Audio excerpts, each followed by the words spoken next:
പ്രിയൻ, ഈ ഇസ്രായേൽ ഇറാനെ ആക്രമിച്ചുകൊണ്ടിരിക്കുകയാണ്. ഇപ്പോൾ ഈ ഇറാൻ അത് തിരിച്ചടി തുടങ്ങിയിട്ടുണ്ട്. വലിയ യുദ്ധത്തിലേക്ക് തന്നെ കാര്യങ്ങൾ എത്തുമെന്നാണ് തോന്നുന്നത്. അങ്ങനെയല്ലേ പോക്ക്? അതെ, ഇപ്പോഴത്തെ നടന്നുകൊണ്ടിരിക്കുന്ന സാഹചര്യങ്ങളെല്ലാം തന്നെ വിലയിരുത്തുമ്പോഴത്തേക്കും ആ ഒരു രീതി തന്നെയാണ് നമുക്ക് കാണാൻ കഴിയുന്നത്. കാരണം ഇസ്രയേൽ ആക്രമണം തുടങ്ങുന്നതിന് മുമ്പ് തന്നെ എന്തിനാണ് ഞങ്ങൾ ആക്രമിക്കുന്നത് എന്നുള്ളതിൻ്റെ കാരണം വ്യക്തമായിട്ട് പറഞ്ഞിട്ടുണ്ടായിരുന്നു. അതായത് ഇറാൻ ആണവ സമ്പുഷ്ടീകരണം നടത്തിക്കൊണ്ടിരിക്കുന്നു, അതായത് യുറേനിയത്തിൻ്റെ സമ്പുഷ്ടീകരണം. ഇത് ആണവ ആയുധം ഉണ്ടാക്കാൻ വേണ്ടിയിട്ടുള്ളതാണ് നീക്കം എന്നുള്ളതാണ് ഇസ്രയേൽ കൃത്യമായിട്ട് മനസ്സിലാക്കുന്നത്. അമേരിക്കയുമായിട്ട് ആണവായുധ നിർമ്മാർജ്ജനം ചെയ്യുന്നതിനായിട്ട്, അത് വേണ്ടാന്ന് വയ്ക്കുന്നതിന്, നിരായുധീകരണത്തിനായിട്ടുള്ള ഒരു ചർച്ചയും അതുമായിട്ട് ബന്ധപ്പെടുത്തി ഒരു ആണവ കരാറിലേക്കുമുള്ള കാര്യങ്ങളെല്ലാം മുന്നോട്ട് പൊയ്ക്കൊണ്ടിരിക്കുകയായിരുന്നു. ഈ വെള്ളിയാഴ്ചയും അതിൻ്റെ ചർച്ച നടന്നു, ഇനി ഞായറാഴ്ചയും ചർച്ച ഉണ്ടാകാനുള്ള സാധ്യതയുണ്ട്. അങ്ങനെ ചർച്ച നടക്കുന്നതിനിടെയാണ് ഇറാനിലേക്ക് ഇസ്രയേൽ ആക്രമണം നടത്തുന്നത്. ഇസ്രയേൽ പറയുന്നതെന്ന് പറഞ്ഞു കഴിഞ്ഞാൽ യുറേനിയം സമ്പുഷ്ടീകരിച്ച് കഴിഞ്ഞാൽ തന്നെ, ഓൾറെഡി സമ്പുഷ്ടീകരിച്ച് കഴിഞ്ഞു, അങ്ങനെയാണെങ്കിൽ തന്നെ വലിയ രീതിയിലുള്ള ആണവായുധങ്ങളുടെ നിർമ്മാണത്തിലേക്ക് ഇറാൻ കടക്കും. അങ്ങനെ ഇറാൻ ഒരു ആണവായുധം നിർമ്മിച്ചു കഴിഞ്ഞാൽ അത് ഇസ്രയേലിന് വലിയ ഭീഷണിയാണ്. കാരണം ഇറാൻ എന്ന് പറയുന്ന ഒരു രാജ്യത്തിൻ്റെ നിലപാടെന്ന് പറഞ്ഞാൽ നമുക്കറിയാം, ഇസ്രയേലിൻ്റെ സമ്പൂർണ്ണ നശീകരണം മാത്രമാണ് അവരുടെ ലക്ഷ്യം. അതിന് വേണ്ടിയിട്ട് അവർ ഏതറ്റം വരെയും പോകും. ഹിസ്ബുള്ള അടക്കമുള്ള തീവ്രവാദികൾക്കും ഈ പറയുന്ന ഹൂത്തികൾക്കും ഹമാസിനും എല്ലാം ഫണ്ട് ചെയ്യുന്നത് ഇറാനാണ്. ഇറാൻ വലിയ തോതിൽ അവർക്ക് ആയുധം നൽകുന്നു. ഇവിടെ ഒരു കാര്യം നമ്മൾ മനസ്സിലാക്കേണ്ടതെന്ന് പറഞ്ഞാൽ, ഇറാൻ എന്ന് പറയുന്ന ഒരു ഷിയ രാജ്യമാണ്.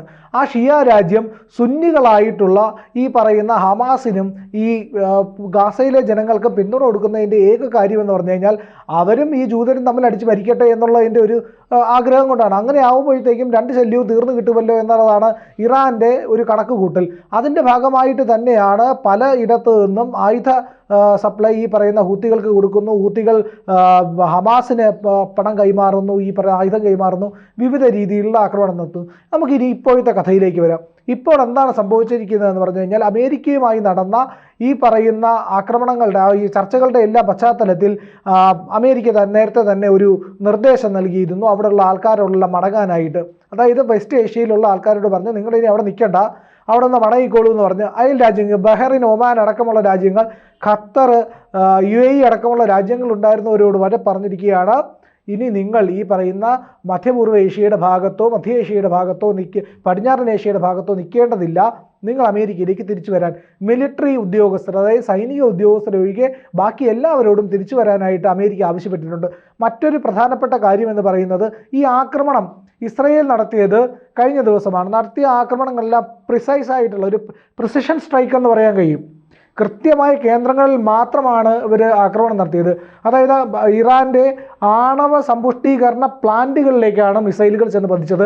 വലിയ രീതിയിലുള്ള ക്രൂയിസ് മിസൈലുകൾ, അതുപോലെ തന്നെ ബാലിസ്റ്റിക് മിസൈലുകളൊക്കെ ചെന്ന് പതിക്കുമ്പോൾ മണ്ണിനടിയിൽ ഭൂഗർഭ നിലയത്തിലുള്ള ഈ പറയുന്ന ആണവ പ്ലാന്റുകളടക്കം തന്നെ തകർന്ന് തരിപ്പണമാകും. അതുപോലെ തന്നെ ഇറാൻ്റെ ബാലിസ്റ്റിക് മിസൈൽ നിർമ്മാണ കേന്ദ്രങ്ങൾ ഈ പറയുന്ന ഇസ്രയേൽ തകർത്തു കഴിഞ്ഞു.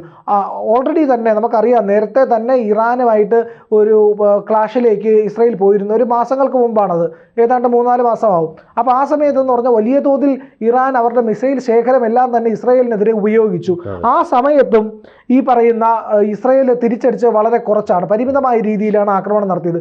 ഡ്രോൺ ആക്രമണം നടത്തി, ചില കേന്ദ്രങ്ങളിൽ ആക്രമണം നടത്തി എന്നുള്ളതിനാൽ അപ്പുറത്തേക്ക് വ്യാപക ആക്രമണം നടത്തിയിരുന്നില്ല.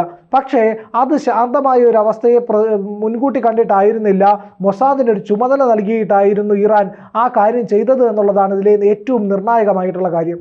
എന്താണ് മൊസാദിനെ ഏൽപ്പിച്ച ജോലി എന്ന് പറഞ്ഞാൽ, ഇറാനകത്ത് കടന്ന് ഇറാനകത്തുള്ള ഈ പറയുന്ന ആണവ ശാസ്ത്രജ്ഞരുടെ വിവരങ്ങളടക്കം ശേഖരിക്കുക, അവരെവിടെയൊക്കെയാണ് ഉണ്ടാവുക എന്നുള്ളത് അറിയുക, അവരുടെ വീടുകൾ അറിയുക, അവരുടെ ഈ പറയുന്ന ആണവ പ്ലാന്റുകൾ എവിടെയാണെന്നൊക്കെ അറിയുക, ഈ ആണവ യുറേനിയം സമ്പുഷ്ടീകരിക്കുന്ന സ്ഥലങ്ങൾ എവിടെയെന്ന് അറിയുക, അതോടൊപ്പം തന്നെ ഈ മിസൈൽ കേന്ദ്രങ്ങൾ, മിസൈൽ നിർമ്മാണ ഫാക്ടറികൾ, ആയുധ നിർമ്മാണ കേന്ദ്രങ്ങൾ, സൈനിക മേധാവികളുള്ള ഇടങ്ങൾ, ഇതെല്ലാം തന്നെ അറിയുക എന്നുള്ള ഒരു ചുമതല ഈ പറയുന്ന മൊസാദിനെ ഏൽപ്പിച്ചാണ് ഇസ്രയേൽ ഇറാനിലേക്ക് അയക്കുന്നത്. അവിടെ എത്തിയ മൊസാദ് ഇതിനെ പറ്റിയിട്ട് കൃത്യമായിട്ടുള്ള വിവരങ്ങൾ ശേഖരിച്ചു. ഇറാനിൽ ഇഷ്ടംപോലെ ചാരന്മാർ ഇസ്രയേലിനുണ്ട്. അവർ കൃത്യമായി തന്നെ ഈ കാര്യങ്ങളെല്ലാം പഠിക്കുകയും മനസ്സിലാക്കുകയും ചെയ്തിട്ട് ഈ ഇസ്രായേലിൻ്റെ മൊസാദിൻ്റെ സെൻട്രലിലേക്ക് ഈ വിവരങ്ങളെല്ലാം തന്നെ കൈമാറി. ആ വിവരങ്ങളെല്ലാം ക്രോഡീകരിച്ചതിന് ശേഷം ഇസ്രായേൽ മറ്റൊരു കാര്യം കൂടെ ചെയ്തു. അതായത് ഇറാനിലേക്ക് വലിയ തോതിൽ ആയുധം കടത്തി. ഡ്രോണുകൾ, മിസൈലുകൾ, മറ്റ് വെടിക്കോപ്പുകൾ ഇതെല്ലാം തന്നെ ഇറാനിലേക്ക് കടത്തുകയാണ് ചെയ്തത്. എന്നിട്ട് ഇറാനുള്ളിൽ നിന്നാണ് ഇറാനെ ആക്രമിച്ചത് എന്നുള്ള ഒരു പ്രത്യേകതയും കൂടി ഇവിടെയുണ്ട്. കൃത്യസമയമായപ്പോൾ നൂറുകണക്കിന് ഡ്രോണുകൾ പറന്നു ചെന്ന് ഇറാന്റെ വിവിധ കേന്ദ്രങ്ങൾ തകർക്കാൻ കഴിഞ്ഞു. അതോടൊപ്പം തന്നെ ഈ പറയുന്ന ഇവരുടെ മുഹമ്മദ് ബാഗേരി എന്ന് പറയുന്ന സൈനിക മേധാവി, സംയുക്ത സൈനിക മേധാവിയും ഈ പറയുന്ന ഹുസൈൻ സലാമി എന്ന് പറയുന്ന ഇവരുടെ ഇറാൻ റവല്യൂഷണറി ഗാർഡ്സിന്റെ മേധാവിയെയും വധിക്കാൻ കഴിഞ്ഞു. അവരുടെ ഈ ഹുസൈൻ സലാമിയുടെ വീട്ടിൽ ചെന്നാണ് ആക്രമണം നടത്തിയിരിക്കുന്നത്. വീട്ടിൽ ചെന്ന് അവിടെ ഒരു മിസൈൽ പതിച്ചാണ് ഇയാൾ കൊല്ലപ്പെട്ടിരിക്കുന്നത്. ഡ്രോണിൽ നിന്നുള്ള മിസൈലാണ്. ആ രീതിയിൽ വ്യാപകമായ ആക്രമണമാണ് ഇസ്രയേൽ ഇറാനിൽ നടത്തിയത്. ഇറാൻ്റെ ഈ കേന്ദ്രങ്ങൾ തകർക്കുക മാത്രമല്ല, അവരുടെ നട്ടല്ലൊടിക്കുകയാണ് ഈ ആക്രമണത്തിലൂടെ ചെയ്തത്. അങ്ങനെ ചെയ്യുമ്പോൾ ഇതിനകത്തൊരു പ്രധാനപ്പെട്ട ഉദ്ദേശം കൂടിയുണ്ട്.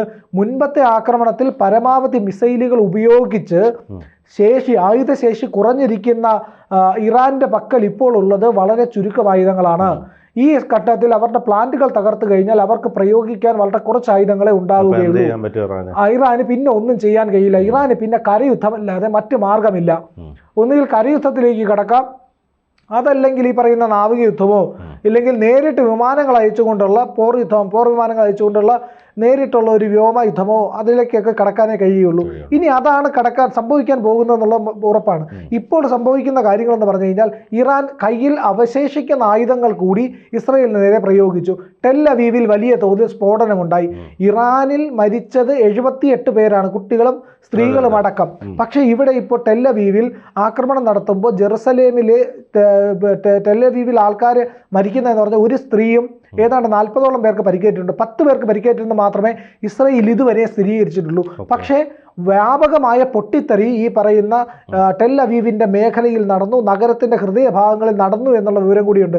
അതായത് വ്യോമ പ്രതിരോധ സംവിധാനം ഇറാൻ്റെ സൈറനുകൾ നിരവധി തവണ മുഴക്കുകയും ഒരുപാട് മിസൈലുകൾ ഫയർ ചെയ്യുകയും ഇവരുടെ പല ഇറാൻ്റെ മിസൈലുകളെ നിർവീര്യമാക്കുകയും ചെയ്തുവെങ്കിലും അതിന്